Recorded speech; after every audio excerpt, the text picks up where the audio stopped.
ഞങ്ങൾക്ക് ഒരു കാര്യം അറിയാം. ഞാൻ ഇപ്പോൾ വെറുതെ ഒരു വീഡിയോ ചെയ്യാൻ വേണ്ടിയിട്ട് വന്ന കേട്ടോ. അല്ലാതെ ഞാൻ എപ്പോൾ വീഡിയോ ഇട്ടാലും അത് വീഡിയോ ഇങ്ങനെ ചെയ്യുന്ന സമയത്തും ഇതേപോലെ ഒരു ഓട്ടോറിക്ഷ ഉണ്ടാവും, തൊലിച്ച് ഇങ്ങനെ സൈഡിൽ കൂടെ പോകണം. അത്രയും നേരം ഉണ്ടാവില്ല. പക്ഷേ നമ്മൾ വീഡിയോ എടുക്കുന്ന സമയത്ത് തന്നെ വരും ചോദിച്ചു. ഞാനിപ്പോൾ ഈ തമ്മിലൊക്കെ കൊടുക്കാൻ പോകുന്നത് മറ്റെന്താ വിചാരിച്ചത്, 10ാം ക്ലാസ്സിലത്തെ റിസൾട്ട് മറ്റേ തേങ്ങ മൂടലല്ല.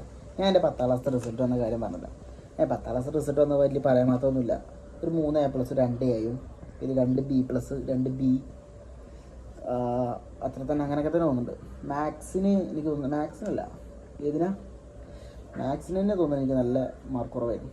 വലിയ കാര്യമൊന്നും ഉണ്ടല്ലോ, നമ്മൾ മറ്റേ ഈ സൈൻ തീറ്റ കോസ്റ്റീറ്റ കോസ്റ്റീറ്റ അങ്ങനത്തെ കാര്യങ്ങളൊക്കെ നമ്മളെവിടെ പോയിട്ട് പഠിക്കണം. ഇതിൽ പഠിച്ചിട്ട് വല്ല കാര്യമുണ്ടോ എന്ന് ഞാൻ ആലോചിക്കുന്നത്. ഒരു കാര്യമില്ല. എന്തിനാണ് ഞാൻ ആലോചിച്ചത്, നമ്മൾ ഈ ഐൻസ്റ്റീൻ്റെ first law, second law, third law, അങ്ങനെ കുറേ ലോ പഠിച്ച്, ഈ ലോ ഒക്കെ പഠിച്ചിട്ട് ഞാൻ എൻ്റെ ലൈഫിൽ എവിടെയും ഞാൻ യൂസ് ചെയ്യുന്നില്ല. അതാണ് ഒന്നാമത്തെ കാര്യം. ഇനി ഒരു ബൈക്ക് വരുന്നുണ്ട്, അത് പോട്ടെ. പിന്നെ ആലോചിച്ച് നോക്കി, അത് ഞാൻ ഈ 10ാം ക്ലാസ്സിൽ പഠിച്ചിട്ട് നമ്മളോട് ഇങ്ങനെ പറഞ്ഞിട്ട് ഇങ്ങനെ എന്താക്കും, വെറുതെ ടെൻഷൻ അടുപ്പിക്കും. 10ാം ക്ലാസ്സാണ് നിങ്ങളെ ലൈഫിൽ ഏറ്റവും വലിയ കടമ്പ എന്നൊക്കെ പറയും. അപ്പോൾ അത് കഴിഞ്ഞിട്ട് നമ്മൾ നേരെ +1, +2 എത്തും. അപ്പോൾ നമ്മളോട് പറയും ഇതാണ് നിങ്ങളുടെ ലൈഫിൽ ഏറ്റവും വലിയ ചലഞ്ചിങ് മൊമെൻറ്റ് എന്നാണ്, കാരണം നിങ്ങൾ ഡിഗ്രിക്ക് പോകണത്. എന്നിട്ട് അത് കഴിഞ്ഞ് കഴിഞ്ഞപ്പോൾ നമ്മൾ നേരെ ഡിഗ്രിക്ക് പോയി കഴിഞ്ഞപ്പോൾ ഡിഗ്രി കഴിഞ്ഞ് കഴിഞ്ഞാൽ പണി കിട്ടുള്ളൂ എന്ന് പറയും. ഇതൊക്കെ ഇങ്ങനെ പറഞ്ഞിങ്ങനെ വെറുതെ നമ്മളങ്ങനെ വെറുതെ മോട്ടറാക്കും എന്നല്ലാതെ ഒന്നുമില്ല. പിന്നെ ഞാനൊരു കാര്യം പറയാമെന്ന് വെച്ചാൽ, ഞാൻ എൻ്റെ ലൈഫിൽ ഞാൻ ഇത്രയും കാലം ഞാൻ കമ്പനിയിലൊക്കെ വർക്ക് ചെയ്തതിൽ ഇപ്പം 5 കമ്പനിയിൽ വർക്ക് ചെയ്തു.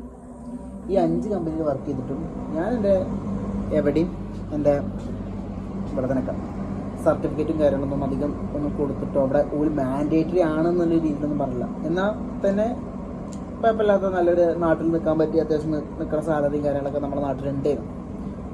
നമ്മളെ അങ്ങനെയൊക്കെ ഉണ്ട്.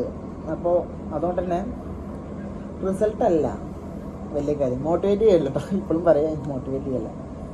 അപ്പോൾ വെറുതെ ഇങ്ങനെ തോന്നിയതാ എന്തെങ്കിലും ഇങ്ങനെ പറയണമെന്ന് വിചാരിച്ചിട്ട്. അപ്പോൾ അത്രേ ഉള്ളൂ. വെറുതെ ഇങ്ങനെ വരാം ഇടക്കിടക്കൊക്കെ. ഞാൻ ഇനി മുതൽ അങ്ങോട്ട് ആലോചിച്ചെന്തായാലും ഒരു 10 വ്യൂവേഴ്സ് ആണെങ്കിലും 10 വ്യൂവേഴ്സ് നമുക്ക് കിട്ടുന്നുണ്ടല്ലോ. അപ്പോൾ ആ 10 വ്യൂവേഴ്സ് വെച്ചിട്ട് തന്നെ നമുക്ക് നല്ലൊരു പൊസിഷനിലെത്താൻ, നല്ല രീതിയിൽ യൂട്യൂബിൽ കണ്ടന്റ് ഇടാമെന്ന് വിചാരിച്ചിട്ടാണ്. അപ്പോൾ ഇനി ഞാൻ അതിന് വേണ്ടിയിട്ടുള്ളൊരു ഡയലോഗ് പറഞ്ഞുതരാം. ഫസ്റ്റ് ക്യാച്ച് ചെയ്യുന്നൊരു സാധനം എടുക്കണ്ടേ. അപ്പോൾ അത്രേ ഉള്ളൂ. ഞാൻ എന്തായാലും പോയിട്ട് വരാം. Bye bye. അപ്പോൾ ഞാനിതിൻ്റെ പിന്നെ നാളെ ശനിയാഴ്ചയൊക്കെ എല്ലാ ദിവസവും ഓരോരോ വീഡിയോ അപ്ലോഡ് ചെയ്യുന്ന രീതിയിൽ എന്തെങ്കിലുമൊക്കെ ദിവസം പറയുന്ന രീതിയിലൊക്കെ നമ്മൾ ഓരോ അനുഭവങ്ങൾ പറഞ്ഞുതരാം. ഓക്കെ, ഇനി അടുത്തത് നമ്മൾ +2ൻ്റെ കാര്യം പറഞ്ഞിട്ടാണ്. 10ാം ക്ലാസ് ഇപ്പോൾ കഴിഞ്ഞില്ലേ. അത്രേ ഉള്ളൂ. ബൈ.